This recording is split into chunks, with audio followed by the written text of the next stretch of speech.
தலைமை தாங்குகின்ற டாக்டர் கேதீஸ்வரன் அவர்களே, விருத விருந்தினராக வந்து சிறப்பித்துக் கொண்டிருக்கும் பேராசிரியர் மிகுந்தன் அவர்களே, எனது வேண்டுகோளை ஏற்று யாழ்ப்பாணத்திலிருந்து தொலைதூரம் இங்கே வந்து இந்த நிகழ்விலே ஒரு நயவுரையை மிகுந்த நகைச்சுவையுடனும் கருத்தாளத்துடனும் நிகழ்த்திவிட்டு அமர்ந்திருக்கின்ற டாக்டர் சிவதாஸ் அவர்களே, எனது எழுத்துக்களிலும் எனது பத்திரிகைத்துறை நலனிலும் என்றைக்குமே ஒரு ஆர்வம் கொண்ட வேல்நந்தன் அவர்களே, இந்த பத்திரிகையை இந்த நூலை நான் வெளியிடுவதாக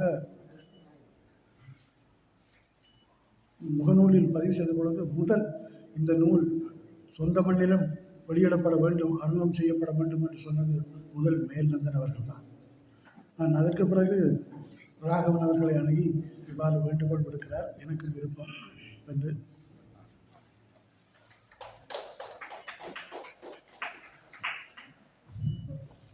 உரையாற்றிவிட்டு சென்றிருக்கின்ற தெய்வேந்தர் ராஜா, அவர் உறவினர், ஹார்ட்லி கல்லூரி அதிபர், மற்றும் ராகவன், எனது இந்த நூலுக்கு கால்கோள் போட்டதே ராகவன் தான், மற்றும் இருக்கின்ற எல்லோருக்கும் எனது நன்றிகளை வணக்கத்தை தெரிவித்துக் கொண்டு சொல்கிறேன்.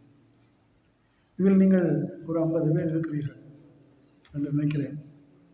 ஆனால் உங்கள் ஒவ்வொருவரையும் நான் ஒவ்வொருவரையும் 100 பேராக நினைத்து அப்படி பெருக்கி நான் ஒரு 5000 பேருக்கு முன்னாலே பேசுகின்ற ஒரு புலகாங்கிதத்துடன் இப்பொழுது நிற்கிறேன். ஏனென்றால் இது எனது மண், நான் படித்த பள்ளிக்கூடம், எனக்கு எழுத்தறிவித்தது இந்த பள்ளிக்கூடம். நான் இப்போ இதில் நிற்கின்ற பொழுது நான் சின்னையா வாத்தியார், செல்லியா வாத்தியார், நிழல்வாடி கந்தப்பு வாத்தியார், கந்தசாமி வாத்தியார் 2, ஒரு அந்த சின்னத்தம்பி வாத்தியார் அரியதோடு 2, ஒரு பெரிய முருகேஷ் வாத்தியார் 2, ஒரு பெரிய பட்டியலை மனதில் அவர்கள் கண் முன்னாலே நிற்கிறார்கள். நாங்கள் அவர்களிடம் வேண்டிய அடி சின்ன எங்களுடைய திருத்தனை சின்னையா வாத்தியார் தான் தலைமை ஆசிரியர். அவர் அந்த சிலேட்டிலே கோடு போட்டு எழுத்துக்கள் எழுதச் சொல்வார். அதை எடுத்து நாங்கள் ஒழுங்காக எழுதாட்டி அவற்றை சுய பாஷையில் சொல்வார், தேச மக்களை படிவாக எழுதக்கூடாது. அவர் பள்ளிக்கூடம் கொண்டு எல்லாம் பார்க்க மாட்டார், வயசானவங்களும் அடிப்பார். இன்றைக்கு ஆசிரியராக்கி அவர் அப்படி சொல்ல மாட்டார். அதில் அந்த மாதிரி எங்களை எல்லாருமே ஒரு வெரைட்டி படிப்பிச்சதால் இன்றைக்கும் எங்களுடைய எழுத்து குழந்தை பிள்ளைங்க எழுத்து மாதிரி இருக்கு. உண்மையிலே அந்த அடி வெறிட்டல். நான் இந்த கல்லூரிக்கு, நான் இந்த பள்ளிக்கூடத்துக்கு நான் ஒழுங்கையால் ஒரு நாளும் வந்ததில்லை. இது எங்களுடைய கோடிப்புறம். இதற்குள்ளே நான் படித்தது எல்லாம் வீட்டுக்குள்ளே படித்த மாதிரி தான். நாங்கள் இந்த வாழைப்பாவட்டால் தான் பள்ளிக்கூடத்துக்கு வருவோம். இது நாங்கள் ஒழுங்கைகளால் ஒரு காலம் வந்ததில்லை. இது எங்களோட வாழ்வோட ரத்தத்தோடு பிணைஞ்ச ஒரு நிறுவனம். நாங்கள் எங்களுக்கு எழுத்து தந்தது. நாங்கள் இன்றைக்கு ஏதாவது ஒன்றாக அடையாளம் காணப்பட்டிருப்போம் என்றால் இதுதான் முதல் எங்களுக்கு அந்த அந்தஸ்தை தந்தது, அந்த வழியை காட்டியது. அந்த முறையிலே இந்த நிறுவனத்திலே, இந்த பள்ளிக்கூடத்திலே இதை நடத்த வேண்டும் என்று நான் கேட்ட பொழுது இங்கே சில நடைமுறைகள் இருக்கிறது. வலிய கல்வி அதிபர் ஊடாக வலிய கல்வி பணிமணி அணுகி சில அனுமதிகள் பெற வேண்டும் என்று சொன்னார்கள். அல்லாவிட்டால் நாங்கள் முன்னால் இருக்கிற முன்பள்ளி அதில் வைப்போம் என்றார்கள். ஏதோ எனது ஊர் சூழலிலே, நான் வாழ்ந்த சூழலிலே, நான் விளையாடிய சூழலிலே, நாங்கள் குளப்படி செய்த சூழலிலே ஏதோ அவடத்தில் வைக்க வேண்டும். அது மாணிக்கவாசகருக்கு அண்மையாக இருக்க வேண்டும் என்பது என்னுடைய ஒரு. ஆனால் பிறகு தம்பி பிரதீபன் உடனே அதுக்கு ஒரு கடிதம் எழுதி வலய கல்வியில் கொடுத்து அண்ணன் சரி என்று சொன்ன பிறகு எனக்கு மிகுந்த சந்தோஷமாக இருந்தது. உண்மையிலேயே இதில் இதில் இருக்கிறவர்கள் எவருமே என்னுடன் படித்தவர்கள் இல்லை. சிலர் காலமாகிவிட்டார்கள், சிலர் வெளிநாடுகள் இருக்கிறார்கள். இருக்கிற பொம்பளையால் வரமாட்டினோம். என்னோட படித்த பொம்பளையால் இருக்கிறேன். ஆனால் அயல் வருவதை நான் எதிர்பார்க்கிறாது.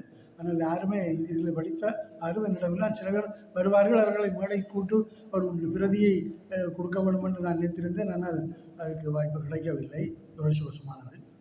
என்னை பொறுத்தவரை இங்கே என்னை பற்றி எல்லாம் சொன்னார்கள், ஆளுமை அது இது என்று சொல்லி. நான் இந்த துறையிலே வளர்ந்து வந்த விதத்தை பற்றி இதில் எழுதியிருக்கிறேன், அவ்வளவுதான். ஒரு வரலாற்றை, அதாவது உயிர், இந்த உலகிலே, இந்த மண்ணிலே பிறக்கிற சகல ஜீவராசிகளுக்கும் ஒரு வரலாறு. அது எலியாக இருந்தான்னா, எலிஃபண்டாக இருந்தான்னா அதுக்கு ஒரு வரலாறு இருக்குது. ஆனால் அதுகளெல்லாம் எழுத முடியாது. மனிதர்னால் தன் வரலாற்றை எழுதுவோம். அதுவும் பத்திரிகையாளர்களாகிய நாங்கள் எங்களுக்கு சொல்வார்கள், ஒரு செய்தி எழுதுகிற செய்தி ஒரு வரலாற்றின் முதல் வரைவு. நாங்கள் செய்தி எழுதினது, அந்த செய்தி, அந்த நிகழ்வு தான் நாளைக்கு வரலாறாகும். அந்த மாதிரியான தொழில்துறையில் இருக்கிறவர்கள் நாங்கள் இந்த எங்களுடைய எங்கள் பணியை பற்றி நாங்கள் கடந்து வந்த பாதையை பற்றி எழுதுகின்ற போதெல்லாம் அது ஒரு வரலாற்று. அந்த பத்திரிகை துறையில் ஈடுபட்டவருக்கு மட்டுமல்ல, வேறு ஆட்களுக்கும் கூட அதுக்கு கூடாக தான் அறியக்கூடியதாக இருக்கும். ஒவ்வொருவரும் இப்போ இங்குள்ள பேராசிரியர்கள், டாக்டர் எல்லாருமே தங்களுடைய வாழ்க்கை வரலாற்றை எழுத வேண்டும் என்றால் அதற்கு கூடாக ஒரு படிப்பினையை ஒவ்வொருத்தரும் பெறக்கூடியதாக இருக்கும். அவர்கள் தங்களுடைய துறையிலே எதிர்காலத்தில் வரப்போகிறவர்களுக்கு உங்களுடைய அனுபவத்தினூடாக நீங்கள் என்ன சொல்ல வருகிறீர்கள். சில பேர் நினைக்கலாம் இவருடைய வரலாற்றை யார் படிக்கப் போகிறார்கள், அவர்களை பற்றி சிந்திக்காதீர்கள். உங்களுடைய வரலாறு வெளியில் சொல்லப்படக்கூடியது என்று உங்களுக்கு துணிச்சல் வரவில்லை என்றால் நீங்கள் ஏதாவது பயனுறுதியுடைய ஒரு பணியை நீங்கள் வாழ்க்கையிலே செய்யவில்லை என்று நீங்களே உங்களுக்கு முத்திரை குத்திக் கொள்வதாக அமையும் என்பதுதான் இந்த அபிப்பிராயம். என்னை பொறுத்தவரை இந்த நூலை எழுத சொன்னவர்கள் நீண்ட காலத்துக்கு முன்னே மல்லிகை டொமினிக் ஜீவா அவர்களும் பேராசிரியர் சிவத்தம்பி அவர்களும் பிறகு வேறு நண்பர்கள் சொல்லியிருக்கிறார்கள். சிவத்தம்பி அவர்கள் என்னை சொல்லும் பொழுது நான் ஒரு குரூப் லீடராக ஒப்புநோக்காளராக இருந்து சீஃப் எடிட்டராக வந்தவன். அவர் படியாக சொல்லுவார், நீ ஒரு ரிசர்வ் போலீஸாக இருந்து ஐஜிபியாக வந்திருக்காரு, உனக்கு கிணவேற கண்டிருப்பேன், ஐஆர்சியை தொடக்கம் ஜனாதிபதி வரை ஆக்களை கண்டிருப்பேன், ஊடாடி இருப்பேன், எழுதல.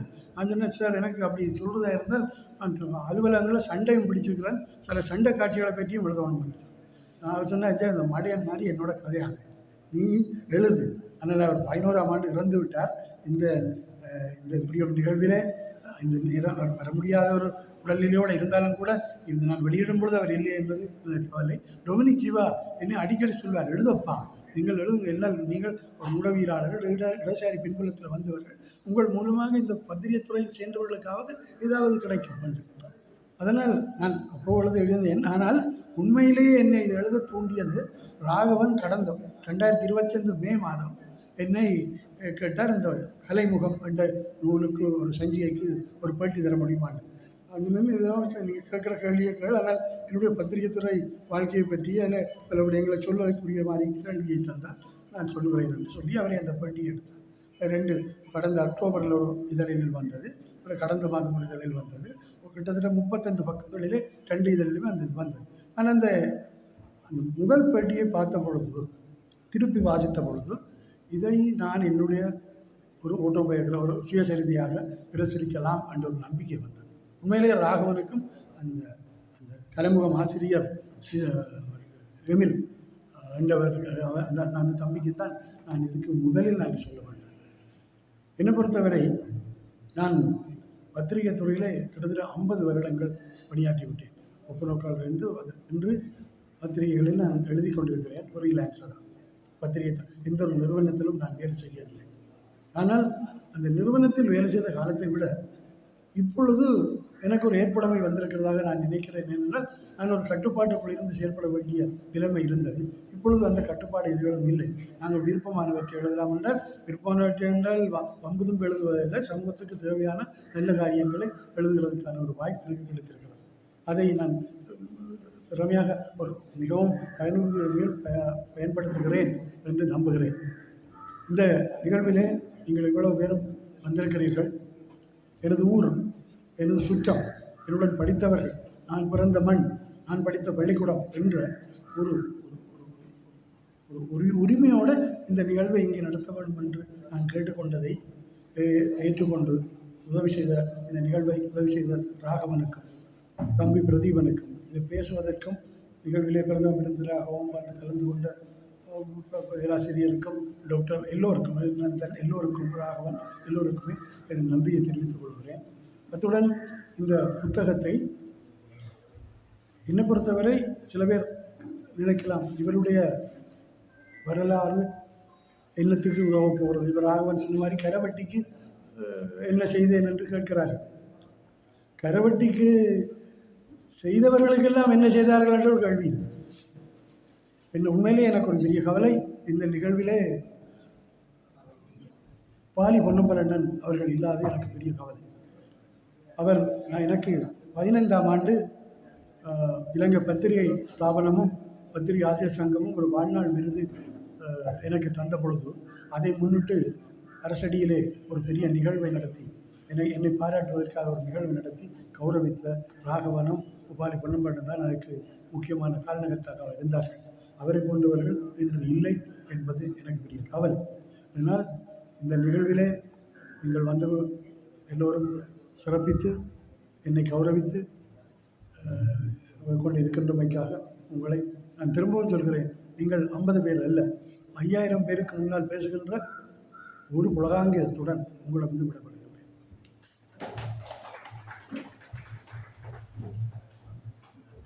தன்னுடைய ஏற்புரையை மிகச் சிறப்பாக வழங்கிய நூலாசிரியர்